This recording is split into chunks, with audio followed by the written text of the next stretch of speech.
우리에게 주시는 하나님의 말씀 히브리서 10장 23절에서 25절까지입니다. 또 약속하신 이는 미쁘시니 우리가 믿는 도리의 소망을 움직이지 말며 굳게 잡고 서로 돌아보아 사랑과 선행을 격려하며 모이기를 피하는 어떤 사람들의 습관과 같이 하지 말고 오직 권하여 그날이 가까움을 볼수록 더욱 그리하자. 아멘. 안녕하십니까? 박세정 목사입니다. 2024년 1월 24일 수요 말씀 시간입니다. 오늘은 그날이 가까울수록 우리가 가져야 할 신앙에 대하여 함께 살펴보도록 하겠습니다. 히브리서 10장 23절에서 25절까지 내용을 중심으로 우리가 함께 이 말씀을 살펴보도록 하겠습니다. 2024년도도 새해가 밝은 지 벌써 세 번째 주가 지나가고 있습니다. 주로 신년 초 또 1월에는 한 해의 계획과 꿈 그리고 비전에 관한 이야기를 많이 하거나 듣게 될 것입니다. 그런데 오늘은 이 1월의 의미를 한번 생각해 먼저 보고자 합니다. 1월이라는 이 말의 의미는 영어로 제뉴얼이라는 말로 사용하고 있지요. 그런데 이 말의 뜻은 야누스라는 신의 달이라는 어원을 가지고 있습니다. 라틴어에 있는 이 맨시스 라누아리우스라는 이 말, 즉 야누스의 달이라는 말에서 유래되었다고 합니다. 이 야누스라는 이 말의 뜻은 문이란 door, 문이라는 뜻을 가지고 있습니다. 그래서 이 야누스는 하늘의 문지기로서 하늘을 여는 어떤 그 신으로서 설명을 하기도 합니다.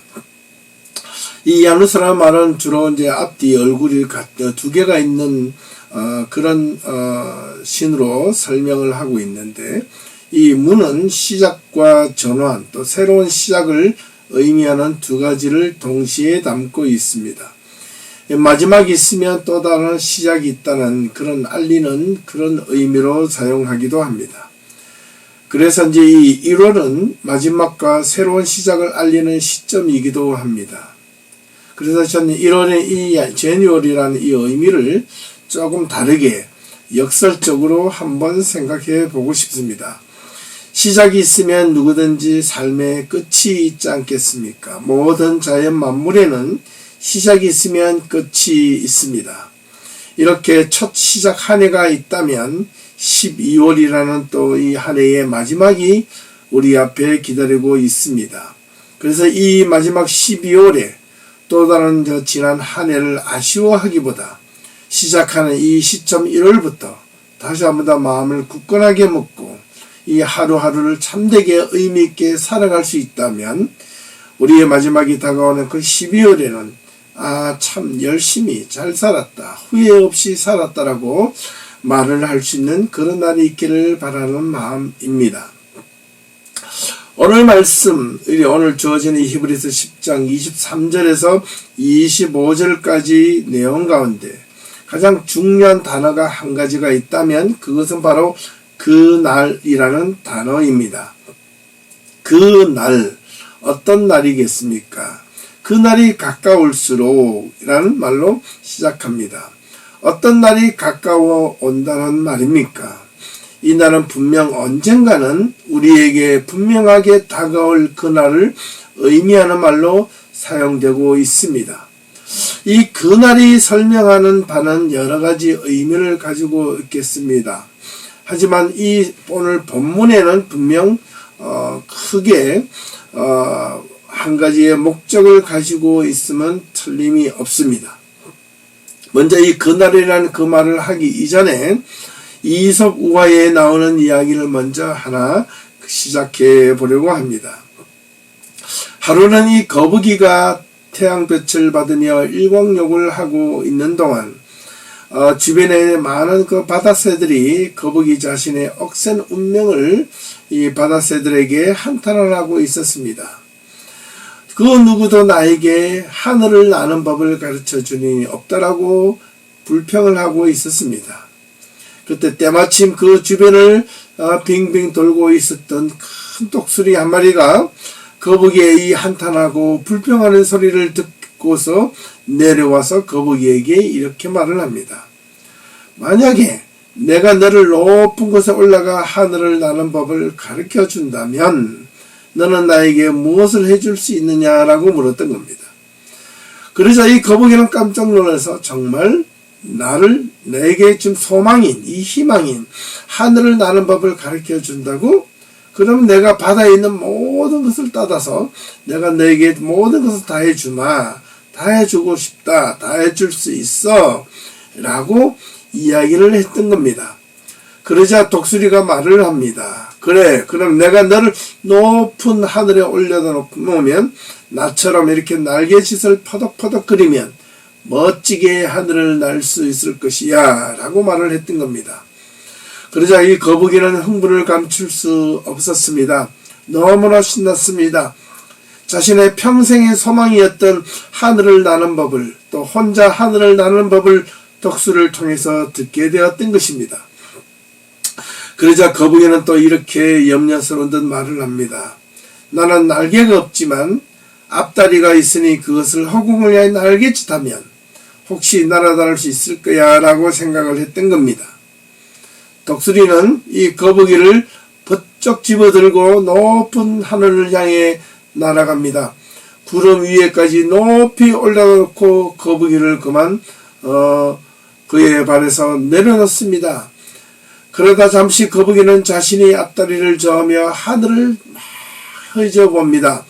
마치 자신이 하늘을 날아다니는 듯 하지만 이내 곧장 높은 산으로 떨어져 자기가 가지고 있던 껍질조차 산산조각 나서 박살이 나고 말았습니다. 거친 숨을 몰아쉬며 거북이는 마지막 한마디를 했습니다. 무슨 말을 했을까요? 난 이래도 당연하지. 날개와 구름이 나랑 무슨 상관이 있다는 말인가? 나는 그저 이 땅에서 비록 힘들었지만 열심히 내 수준을 알고 기어다니면 되는 것이고 바다를 헤엄치며 살면 되는 것이었는데 라고 말을 했다는 겁니다. 그렇습니다. 우리가 바라는 소망이 무조건 좋은 것만은 아니라는 것을 알려주고 있는 우화적 비유임에는 틀림이 없습니다. 우리는 개인적으로 바라는 소망이 있을 것입니다. 각자가 바라는 삶의 소망이 있습니다. 그 소망, 즉 바람이나 희망이 자신의 모습 이상의 소망이나 바람으로 연결된다면 오히려 그것은 과욕이라 말할 수 있을지 모르겠습니다. 과욕은 오로지 자신을 소망이나 희망이라고 바라보는 경우가 종종 있게 되는데 이것은 올바르게 분별할 수 있는 것 또한 그것이 오히려 자신의 삶을 망치거나 자신의 삶을 단축시키는 역효과를 가져올 수도 있다는 것을 반증해주는 비유라 말할 수 있겠습니다. 이것을 올바르게 분별할 수 있는 지혜 또는 이 신앙이 있다면 우리는 분명하게 우리가 가지고 있는 이 신앙을 올바르게 가지고 헤쳐나갈 수 있을 것입니다. 우리는 이처럼 이 거북이와 같이 무조건 자기가 바라는 소망이 정말 자신에게 맞는 것인지 아닌지를 돌아보는 지혜가 있어야 한다는 말이기도 합니다. 우리는 언제나 뒤늦게 모든 것을 때로는 잃어버리거나 모든 것을 다 사라지고 난 뒤에 후회하거나 자신의 삶을 뒤늦게 뉘우치는 경우를 종종 보게 됩니다. 우리가 그렇게 하지 않기 위해서는 우리가 새해가 시작되는 이 1월부터 이 한 해가 다가가는 그날까지 우리의 마음가짐을 잘 가질 수 있도록 우리가 더욱더 우리의 마음을 다져보아야 하겠습니다. 다시 본문으로 돌아와서 제가 앞서 언급했던 이 히브리서 10장 23절에서 25절까지 내용 가운데 가장 중요한 단어가 그 날이라고 말했습니다. 이 히브리서 기자가 그 날이 가까울수록 더욱 그리하자라는 말을 강조하고 있다는 겁니다. 이 말이 도대체 무엇일까? 어떤 날이 가까이 온다는 말인가? 라는 것을 한번 깊게 생각해 볼 필요가 있습니다. 작게는 우리 눈앞에 보이는 하루하루의 삶일 수도 있지만은 오늘 이 본문에서 제시하고 있는 이 내용은 이 히브리서 전체가 제시하고 있는 맥락으로 보았을 때는 분명 예수 그리스도의 재림을 뜻하는 그날을 의미하는 말입니다. 초대교회로부터 예수님의 재림에 대한 기대감은 사실 아주 컸습니다. 더구나 초대교회 교인들의 삶 속에서는 자신의 삶 때문이 아니라 신앙 때문에 박해가 심했을 때 그들이 바라는 신앙을 통하여 예수님의 재림을 기대하는 그 기대폭이 지금 우리가 살아가고 있는 신앙 속에서 예수님의 재림을 기다리는 그 기대감과는 상상할 수 없는 기대감 이상으로 기대감이 그들에게는 있었다는 사실입니다. 우리가 살아가다 보면 우리의 삶이 때로는 정말 견딜 수 없이 삶의 큰 좌절감이나 삶의 희망을 잃어버렸을 때 우리는 무언가 새로운 힘에 의해서 우리의 삶이 달라지길 기대할 것입니다. 그러나 그 기대감이 신앙 안에서는 때로는 우리의 주님이 재림하셔서 지금 우리가 살고 있는 이 힘든 상황에 대한 반전이 일어날 것을 기대하는 그 기대감을 혹시 바라고 있지는 않은지 한번 깊게 돌아볼 필요가 있습니다. 그런 기대감을 가지는 많은 성도들의 삶은 분명 여러 가지 이유로 역경과 고난과 힘든 삶이 있음에는 틀림이 없습니다. 그런데 말입니다. 그런 기대감은 오히려 우리의 삶을 오히려 망칠 뿐만 아니라 헛되거나 그릇된 신앙으로 우리를 이끌 위험성이 있습니다. 예수님이 이 땅에 오시는 재림에 대한 기대감과 예수님이 이 땅에 모시고자 하시는 목적과는 다를 수 있기 때문이라는 겁니다. 우리가 바라는 재림에 대한 기대, 그 기대의 이면에는 지금 우리가 살고 있는 삶의 현실의 척박함과 어려움과 고난 때문에 예수님이 빨리 오셔서 내가 지금 힘든 삶을 그냥 바꾸어 주기만 원하는 그런 기대감만 가지고 있다면 예수님이 다시 오셔서 이 땅에 오시고자 하는 재림과는 다른 뜻이 있을 수 있다는 겁니다. 예수 그리스도가 다시 이 땅에 오시는 재림에 대한 기대감은 분명 하나님의 나라에 대한 완성일 것입니다. 도대체 하나님의 나라가 무엇일까라는 것은 차후에 다시 한 번 더 말씀을 전할 기회가 있을 것입니다. 어찌되었든 예수님이 이 땅에 다시 오셔서 재림하셔서 우리에게 오시는 그 재림의 사건, 그 기대감은 분명 하나님의 나라에 대한 완성인 반면 의외로 많은 그리스도인들 가운데서 하나님의 나라에 대한 기대감으로 예수님의 재림을 기다리는 것이 아니라 자신의 삶의 척박함과 고난과 어려움과 역경 때문에 그것을 모면하거나 반전시키고자 바라고 있는 재림이라면 하나님의 뜻과는 오히려 다를 수 있다는 것을 기억하셔야 한다는 것입니다. 우리는 이 점을 분명히 잊지 말아야 합니다. 만약에 그런 신앙을 갖고 있다면 제가 여러 번 말씀드린 것처럼 분명 그 신앙은 기복적인 것이고 신앙의 본질과는 아무런 상관이 없는 것이 되고 말 것이라는 것입니다. 이 예수님이 이 땅에 오셔서 공생의 사역을 하시는 목적이 무엇이었습니까? 예수님이 첫 공생의 사역을 하시면서 가장 먼저 외쳤던 말씀이 바로 회개하라, 하나님의 나라가 가까이 왔다라는 말이었던 겁니다. 그 하나님의 나라가 우리의 삶의 형편이 나아지고 우리의 바람대로 우리가 바라는 그런 이상주의의 하나님의 나라가 아닐 수 있다는 것을 분명히 기억할 필요가 있습니다.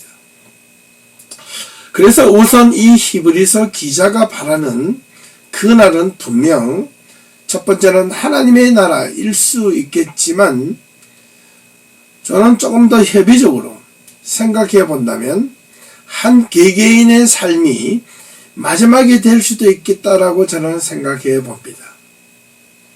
개개인의 삶이 마지막이 언제인지는 사실 아무도 모릅니다. 왜냐하면 실질적으로 우리 모두는 태어나면서부터 사실 좀 부담스러운 이야기지만은 모든 사람들은 태어남과 동시에 시한부 인생을 살아가고 있는 자들입니다. 이것이 팩트이고 이것이 실제입니다. 사실입니다. 우리가 언제 어떻게 죽을지 모르는 유한성을 가진 인생들이 아니겠습니까? 그러나 우리는 세상에서 마치 영원토록 살 것처럼 그렇게 착각하며 온갖 이기적인 행동을 일삼고 살아갑니다. 자기가 생각하고 싶은 대로 생각하고 판단하고 싶은 대로 판단하며 모든 세상의 중심은 마치 자기 중심적으로 살아가는 것처럼 그렇게 생활하는 사람들이 있다는 것입니다. 그런데 신앙마저도 자기 중심적인 신앙생활을 하려 합니다. 사람은 누구나 자기가 보고 듣고 배운 것만큼 알 수밖에 없고 듣고 이해한 만큼 그 내용을 이해할 수밖에 없다라는 사실입니다. 그러나 그것이 세상이 전부이고 모든 가치의 전부인 것처럼 행동하는 것만큼 어리석고 우둔한 자 역시 없다라는 사실입니다. 이러한 자들일수록 언어와 행동이 어떻게 보여집니까? 교만합니다. 교만이라는 말은 자기의 판단과 가치가 모두 자기 중심적이라는 뜻입니다.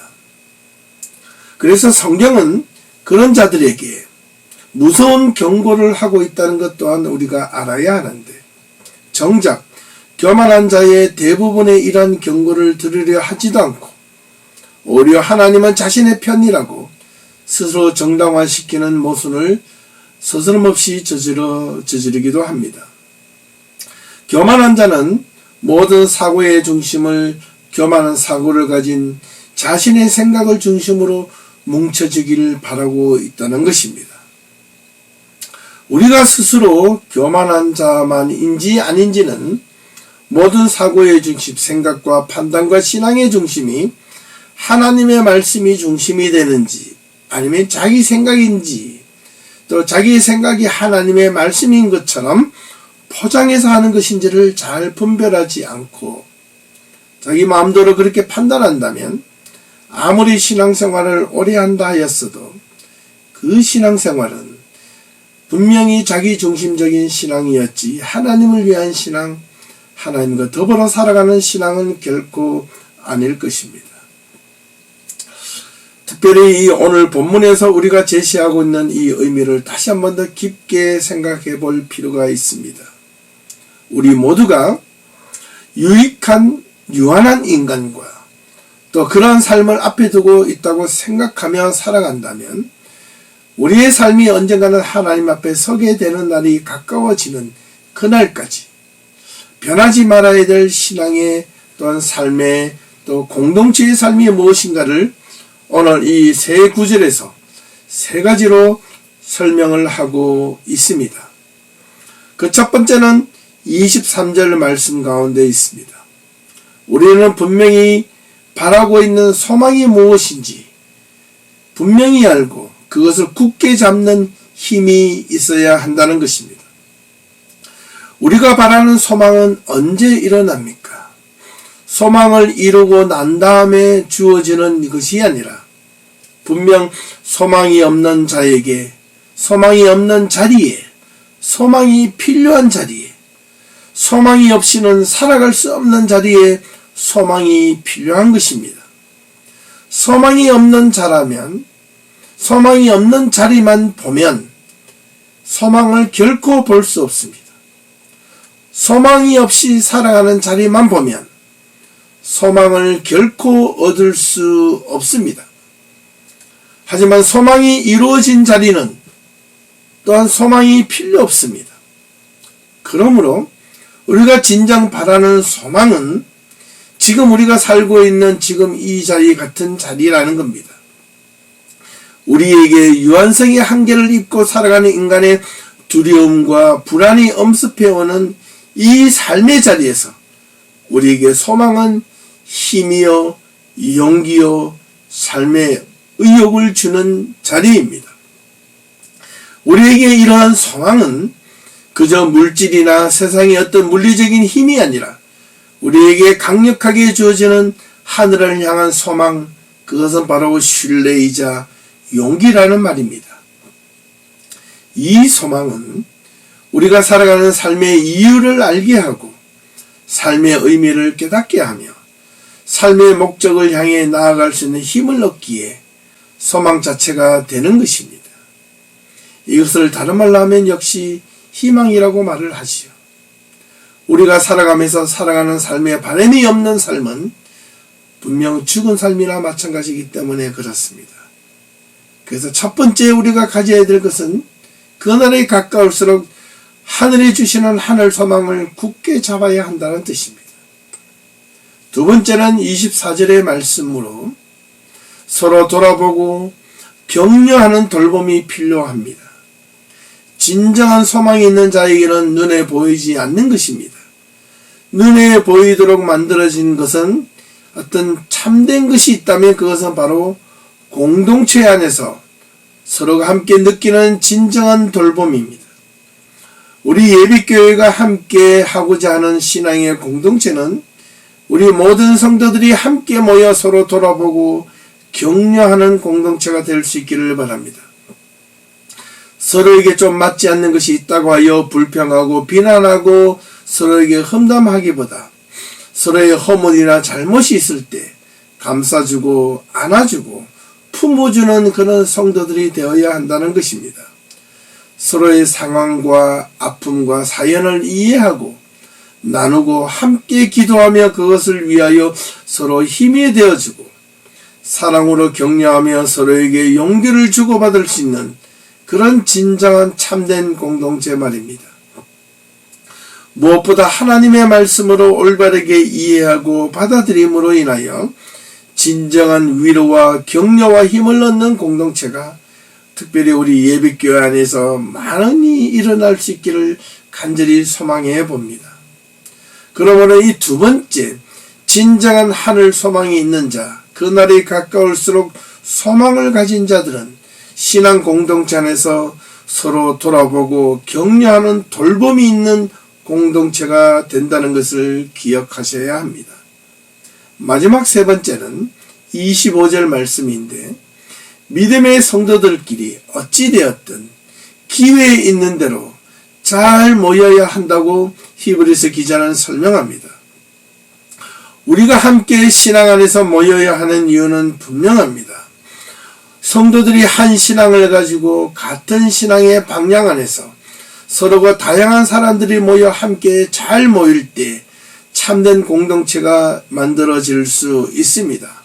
잘 모여서 어르신은 어르신대로, 젊은이들은 젊은이대로 함께 어우러지는 모습이 신앙 안에서 보여져야 합니다.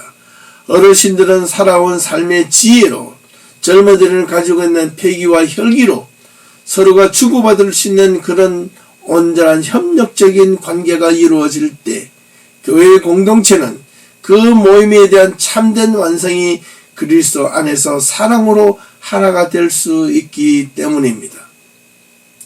서로 섬기는 모습이 보여져야 한다는 뜻입니다.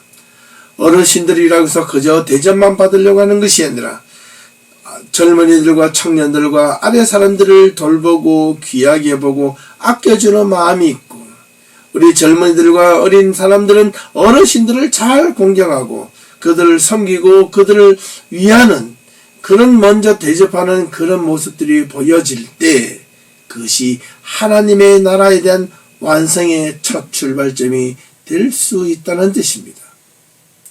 이 세 가지가 우리 예배교회 안에서 새로운 삶의 모습으로 이 2024년도가 시작하고 함께 한 해 동안 만들어갈 수 있기를 간절히 소망해 봅니다.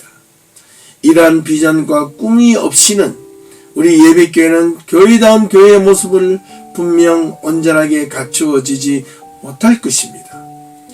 하지만 우리가 조금 부족하지만, 우리가 많지 않지만 이 세 가지, 먼저 첫 번째는 어떻게 해요? 분명하게 소망을 갖고, 두 번째는 서로 돌아보고 격려하고 돌봄이 있고, 마지막 잘 모이는 신앙 공동체가 될 수만 있다면 이 예비교회의 2024년도 이 한 해에는 분명 새스러운 새 부대에 담고도 남는 그런 놀라운 일들이 분명 일어날 줄로 믿습니다.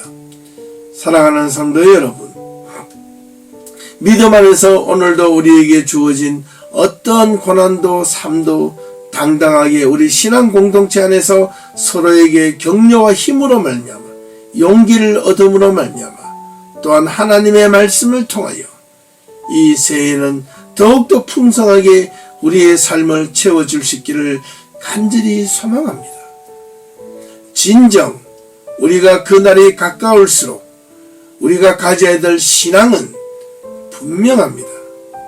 우리가 예수님의 재림을 우리가 매일처럼 기대하는 마음으로 살아가는 것은 분명 첫 번째는 하나님의 나라에 대한 분명한 소망과 기대감을 가져야 하고, 두 번째는 우리가 지금 처해 있는 이 상황 가운데서 그저 어려움과 고난과 역경만 있다고 그것을 빨리 반전을 시켜주거나 해결해 달라는 것이 아니라 우리 신앙의 공동체 안에서 서로 격려하고 위로하고 분명한 소망을 가지고 함께 그것을 힘을 주고 용기를 줌으로 말미암아 그 힘과 용기를 얻어서 우리에게 주어진 이 고난과 역경들을 믿음 안에서 잘 헤쳐나갈 수 있도록 그런 어떤 힘을 달라고 간구하고 그런 마음을 가지는 것이 참된 신앙의 공동체라는 것을 잊어서는 안 되겠습니다. 이 새해에도 우리 예비교회 모든 성도님들이 가정의 건강과 또는 가정의 모든 일들이 하나님의 은혜 가운데서 풍성하게 온전하게 하나님의 말씀 안에서 채워주고 은혜가 넘치는 그런 복된 한 해가 될 수 있기를 주님의 이름으로 축원합니다.